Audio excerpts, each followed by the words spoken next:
Niacin from someone that wanted to know, is the niacin flush harmful or dangerous? Well, the answer is no, it is not harmful or dangerous. What's happening, you're getting this massive relaxation of the muscles inside your blood vessels. It's called vasodilation. And that's occurring because niacin increases something called prostaglandins. Now, what is a prostaglandin? It's a lipid or fat compound that has a hormone effect. And prostaglandins increase vasodilation. They help reduce blood pressure. It helps blood clotting. It's also involved in headaches and fever.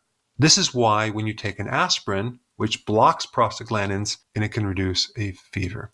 So that's really what's happening when you're getting this flushing red response. Some people don't like it. They think it's going to damage something. Some people like it. I actually like it myself. I like that flushing response, but it's not dangerous at all. The thing you need to know about niacin is that therapeutically, it's been used over 50 years, and it is the most effective natural agent for increasing your HDL, the good cholesterol, by 20 to 40%. It also can decrease the LDL, specifically the small, dense type, the damaging LDL, and it has the potential to decrease your triglycerides. Now, of course, if you did the ketogenic diet and you did intermittent fasting, that would help your cholesterol greatly. But if you're concerned about cholesterol, you should be on niacin for sure. But you would have to take higher amounts of it, 1,000 to 2,000 milligrams a day. Now, if you take the type of niacin that is non-flushing, it doesn't have those cholesterol-lowering benefits.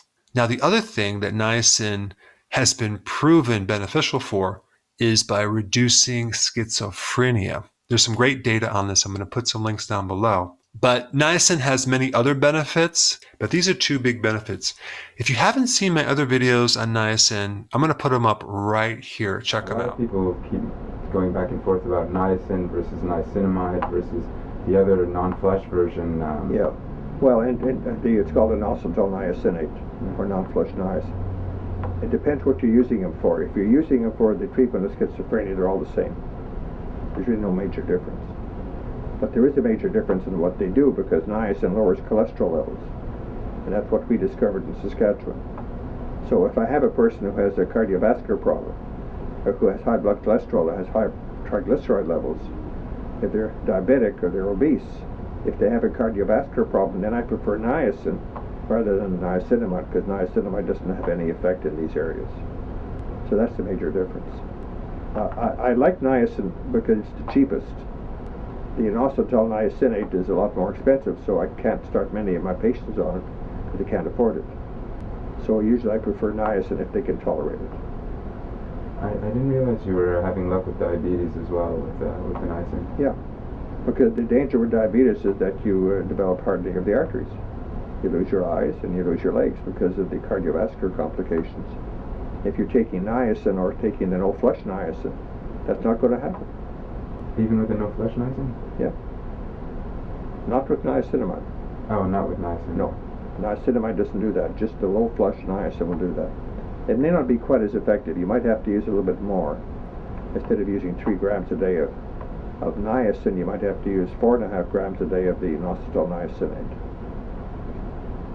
You can look at it a couple of ways. So one perspective is that everyone should be taking a niacin supplement because just aging is a stress that depletes the body of niacin. That's because although the main thing we think about with niacin is its role in energy metabolism, where it's very ubiquitous in breaking things down and building them up, we also irreversibly use up niacin in repair processes and in lengthening our telomeres, which are the ends of our chromosomes and is thought to be essential to allowing us to live longer, and in neurotransmitter release. And because you need more repair when you go through age, because there's just accumulation of stress on the body, and you need more repair when you have a disease state. So if you have diabetes or you have heart disease, all these things are going to lower your niacin levels. There's a lot of interest, especially coming from the anti-aging community, in the idea that everyone just needs to jack up their niacin levels. Another way to look at this is in severe niacin deficiency, which is called pellagra, there are what optimists call the 3Ds and pessimists call the 4Ds. So the 3Ds are diarrhea, dementia, and dermatitis. And the fourth D that the pessimists add is death, because if you don't treat it, you can wind up dying from it. Now, what they say when they say dementia, like when I think of dementia, I think of like Alzheimer's and age-related dementia. But the dementia of pellagra just means crazy. But in the beginning, you can just be depressed. So the mental symptoms of niacin deficiency can range from depression when it's mild to suicidality to schizophrenia like psychosis. And if you notice that cluster, you're talking about the mind, you're talking about the skin, and you're talking about the gut. This is a very common cluster of problems. And I think the reason that they're clustered together that way is because the role of niacin in energy metabolism, niacin doesn't get used up. It just cycles, it just transports stuff around. In neurotransmitter release, repair, and telomere lengthening, niacin gets used up. And so the turnover of niacin in those activities is super, super high. And so what do you look at when you see the mind, the skin, and the gut? Well, the mind is where you have neurotransmitter release, which is super quick, right? Like every second you're releasing tons of these things. The skin and the gut are the two surfaces of your body that are the outside of your body, right? Like, your skin's obviously outside of your body, but your gut's outside your body too, because, you put the food in your mouth, and until that food gets digested and crosses through the cells into your bloodstream, it's just on that surface. So your mouth, you open it up, it's right there, just like your cheeks are right here. Your anus, the same thing. You can spread your butt cheeks apart, stick your finger in, it's all right there, right? It's what you can't do is just, stick your hand in and reach into your heart, right? Only in video games. So, so the fact they're on the outside of your body means that the quality control is super, super low, right? Think of all the stuff that's out in the environment that your body rejects, all the stuff that winds up in your poop that your body wouldn't take in, right? That's just ridiculous amounts of insults we are exposed to on the outside of our body. So the repair processes required on the outside of our body are so much greater. And in the sun, one of the things that happens with niacin deficiency dermatitis is it gets worse in the sun. And that's because just even you and me, if we go outside for 5 minutes now, tons of DNA damage that the sun did, we used up niacin to repair it. And so I think that this cluster of mind, gut, skin is a big red flag that you might have lower niacin status, because you might not have clinical pellagra, but if you got mind, gut, and skin problems, even if niacin wasn't the original cause, it's probably depleting your niacin levels, because you need to start repairing the gut and the skin. You need to start trying to support neurotransmitter release, right? So I think that, aging and disease states from one perspective, and especially that mind, gut, skin connection, are really the big giveaways that you might need more niacin. Well, yeah, that's an amazing way of explaining it. And I also believe like niacin is a precursor to NAD+, so that's going to help with the general energy metabolism and overall functioning as well. Yeah, NAD+ is the molecule through which niacin supports breaking things down in energy, and NAD+ is the thing that is irreversibly broken down during telomere lengthening, DNA repair, and neurotransmitter release. And then there's also NADPH, which is used for building things up in energy metabolism. Okay. Would consuming like more B vitamins and especially like B3, which is niacin, would consuming those foods help with that? Or is it like just insufficient in real food? Yeah, so in real food, you definitely can meet your niacin needs. And the interest though is in the anti-aging community in particular, there's interest in hitting 10 to 100 times what you could get from food with supplements that you wouldn't even find in food, like nicotinamide riboside. There's only trace amounts of that in milk. Or nicotinamide mononucleotide, there's a little bit in food, but there's not very much. And so from that perspective, people are trying to biohack their way into higher NAD+ levels than what they could get from food. There are some downsides to that because you can cause imbalances with other B vitamins. But I think it depends on your perspective. So if you're trying to be a whole foods, natural, preventative wellness type of approach, then I would be trying to increase your niacin levels from your foods. If you're trying to be a biohacker, then I would be looking at NNN, NR, higher dosing and balancing it right to prevent imbalances. Today we're going to be discussing nicotinic acids and their impact on addictions. To begin the discussion, I have to ask the question, what is a nicotinic acid and why does it matter? Nicotinic acid is a vitamin, and it's called vitamin B3, and we also call it niacin. And many people have taken niacin for high cholesterol or low HDL, the good cholesterol, and it's a vasodilator. It dilates the blood vessels, and it is a necessary and essential vitamin. Where do we normally obtain it? I mean, you take it as a vitamin, that implies you take it as a supplement. Supplement, right. But before they had those supplements, where would we get it? We would get it from meat. Okay. Okay, so nicotinic acid dilates blood vessels, makes us run farther, gives men better erections, gives us more blood flow to every tissue, helps us run after the prey. It was needed in the olden days so that we could be hunter-gatherers, and what we ate was about 5 times as much meat as we eat now. Right. And that's where we got it. So we got lots of nicotinic acid, and that is what fueled our hunting and gathering skills. It gave us the ability. And Physiologically, it's what worked in our bodies that gave us that level of alertness, that level of reactivity, a payoff. Did it give us a payoff in terms of an emotional high? yes. A sense of fullness or completeness? Yes, and it attaches to opiate receptors, so it makes us feel the endorphins of running, and it also attaches to other receptors So that I can make get us a feel. runner's high by eating turkey? Yeah, a little, but you get tired But I have first. to eat too much of it. You get tryptophan, which makes you tired. Tryptophan is Okay, another that's a counterbalance for is an turkey. amino acid. So So beef, horse?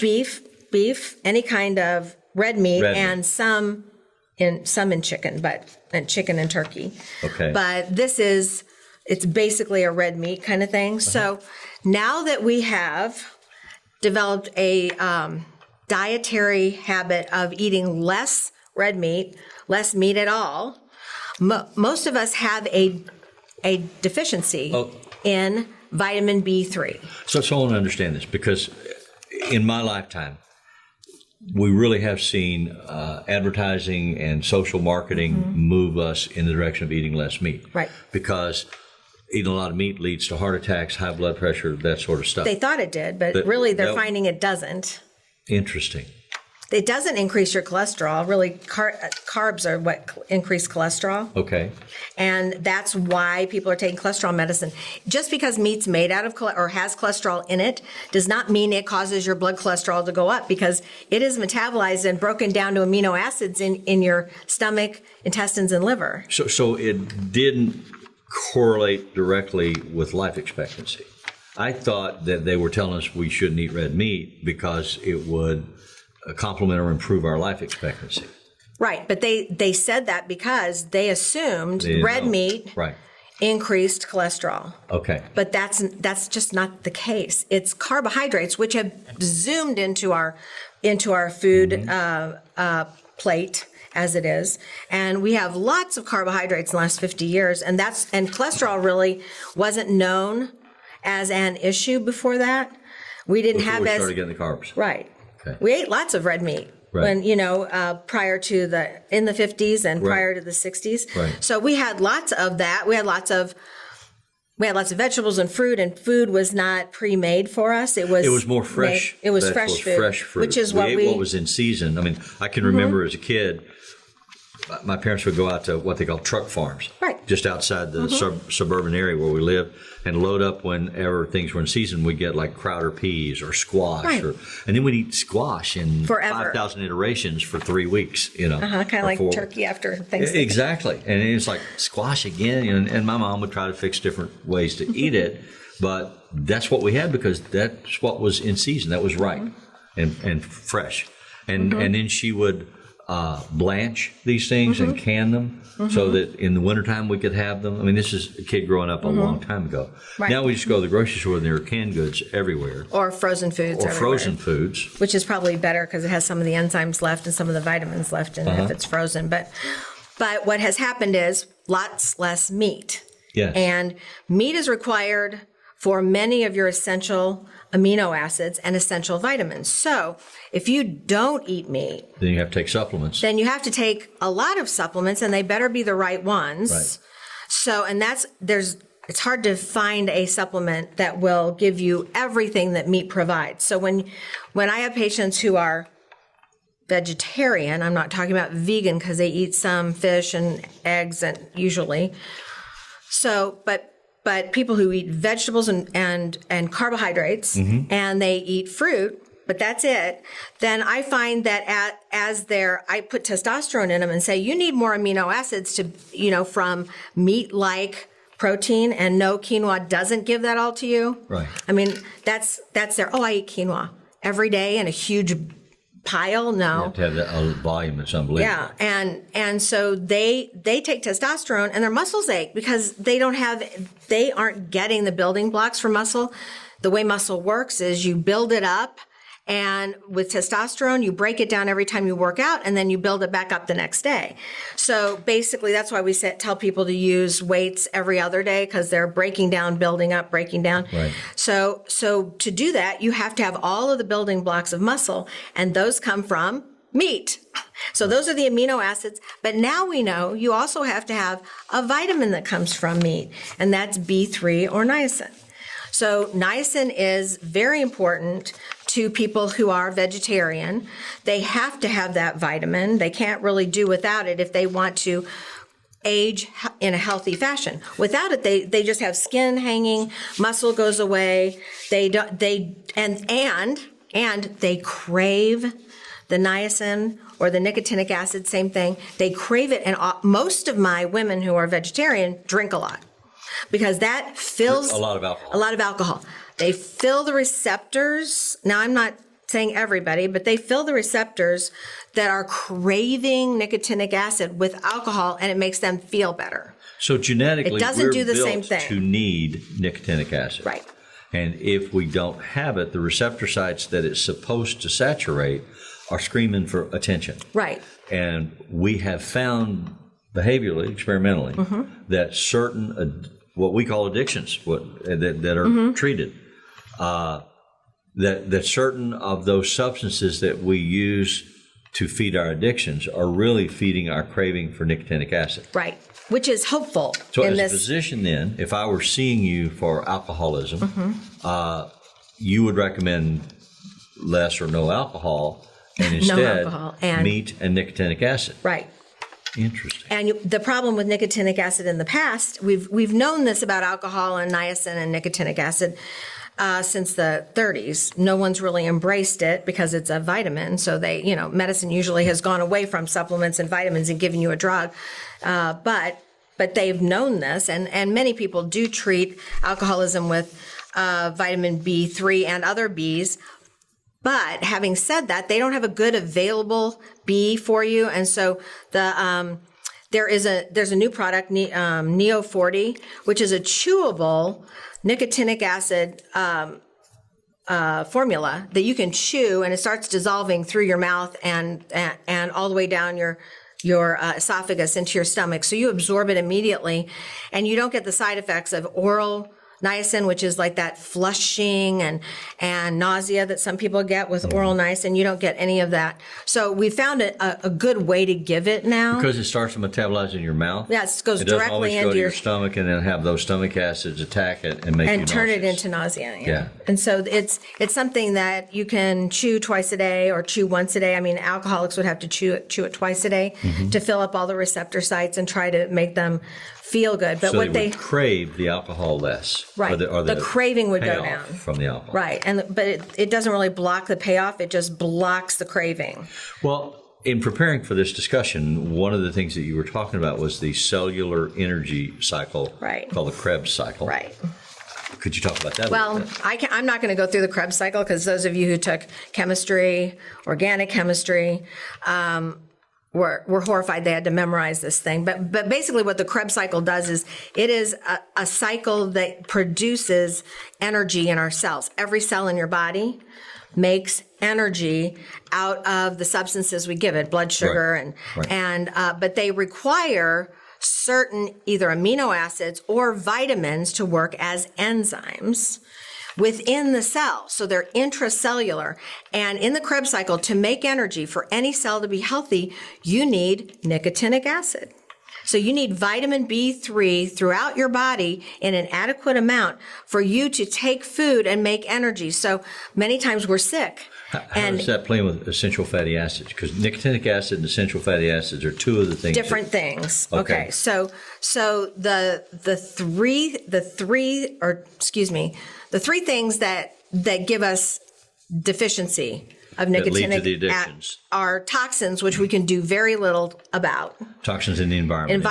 In our water, food, in the air. everywhere. So we can't do much with that, but we can. The other is lack of vitamin B3, a nicotinic acid. So we can supplement that. And the third is essential fatty acids. Those are the fatty acids that if you're on a low fat diet, you're missing.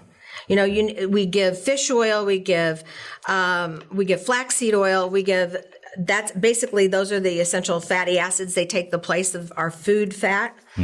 So you don't have to eat a lot of fatty foods, but you can take these oils every day and they will replace it. So those two things assist the Krebs cycle in making enough oxygen and decrease the need for, or the need for drugs instead of nicotinic acid. So you're saying that our food cycles have, through mass production and prepared foods and dietary choices. And the government telling us to eat more And the government carbs. telling us what we need to eat and weighting our purchasing and our food stamps and all that to steer us in the direction of what they want. That now, in addition to the volume of foods that we ingest, whatever the recommended source of those, we need to supplement ingredients that once were in our diets already, that genetically are requirements for us. Right. And that essential fatty acids is one of those, and that nicotinic acid Is the other. another. But there's other things in meat. You also need to eat meat or meat daily. We should eat meat.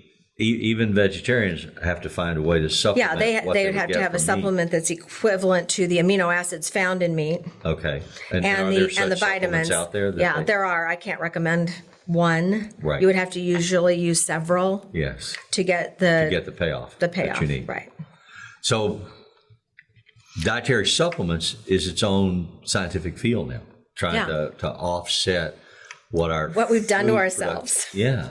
It's not that the food's bad; it's that what we choose to eat is not healthy. Well, some of that, you've seen the studies, and I've seen the studies where, like, the inner city poor recommendation: eat fresh greens, and they go with $5 to the store to feed their family. They can't and they do can't buy greens. I mean, they're not affordable, so they buy potato chips. Food stamps actually are. I mean, you can use food stamps for fresh food. Actually, I was in line behind somebody using food stamps yesterday at the grocery store, and the grocery store was pulling like one particular brand of apple juice off because it had Sugar in it. something that they weren't allowed to use it for food stamps, so they had to go get a different brand of apple juice, and they pulled out one loaf of bread because that particular loaf of bread wasn't on the food stamp menu. the store had to track all that stuff and pull them off. I don't know if that's for replace health or them. for cost. I don't know, I can't but tell. I had not seen that done. And fortunately, I'm blessed enough not to have been on food stamps, so I don't know. But the mechanics of the process are regulated. Right. And so they're- it's government practicing medicine, basically, by saying you eat this or that. Now, that could be done in a good way. Well, it can And either saying you should buy this number of fresh foods or vegetables, but then you have to have somebody cook it. well, then the government say the government in a commodity market buys 50 million tons of peanut butter, then they got to sell peanut butter You're right. to break even, and so they weight the enforcement in the direction of encouraging you to buy peanut butter. Once again, we've hit economics versus health, and they're And trying to balance the two. and they're hitting it's a each challenge. other. It's a real ethical, genuine, real challenge to find the overall balance that our society needs. So society needs some other things besides. I mean, it links to this, All right. but just think of all the all the addictions and all of the aggressive acts. The school shootings. I mean, that has to do with both genetics, upbringing, and they've now found that has to do with this over-aggression that certain people feel if they are starved of niacin. If you don't have B3, and that comes from meat, then that craving to be aggressive and go out and get meat from the caveman days Right. is turned into aggression toward other people. Just aggression, period. Right. Yeah. And so they found that this aggressive act is often dietary and that they don't have enough of the niacin to fill those receptor sites to make people feel satiated. Well, you were saying in the preparatory notes that we exchanged that without NAD, the receptor sites on all of your cells that should be attached to B3, nicotinic acid, and are craving something to bind to, and that we respond to that craving by turning to alcohol, drugs, cigarettes, other forms of tobacco, and opiates. Right. So a lot of the addictive diseases or disorders that we try to treat medically and psychologically are anchored to a craving at a cellular level that could be ameliorated or reduced if we supplemented the NAD, if we gave them the nicotinic acid that they used to get in meat. Right. And so we've always said we don't believe that addiction is just a choice. It's not a characterological disorder. It's a medical disorder. Yeah, it's a medical disorder. It's a lack of something. And this group of this was kind of a whole lot of research brought into one compilation, but they believe that this is, aggression and all of these different addictions are just a need in 10% of the population. It's not everybody. Right. It's genetically 10% of the population. Huh.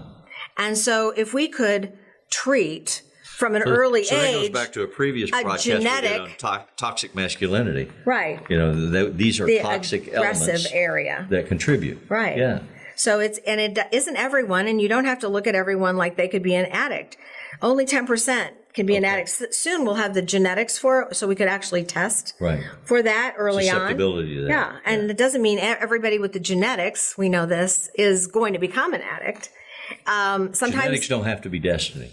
Right, and genetics can be dealt with otherwise. We could treat them with niacin. We could treat them with exercise, like over-exercise. The people that run marathons and stuff, oftentimes they are filling their The runner's high that we discussed. their craving with running because they're filling their endorphins. Yes. So they're filling the sites. Saturate those cells. So sometimes you can do things that are positive to instead of negative to answer a genetic craving. So the only thing that you found that you recommend to people to use is this Neo 40, and primarily because it doesn't cause the nausea effects that taking nicotinic acid as a pill It's more available too. More available means it's absorbed better. You get a better blood level. You have kind of an instant reaction. More available to your body, to your body cells, and not your to cells. The marketplace. No, Okay. more available to body and cells, and it's currently Dr. Lee only allows it to be sold through doctors. I mean, Right. that probably will change, but it really is a great substance or supplement to take instead of any of these other things and it's a lot less expensive. So that's an interesting point. You go regularly 2 or 3 times a year to medical conventions where these topics are discussed and these products are presented to physicians.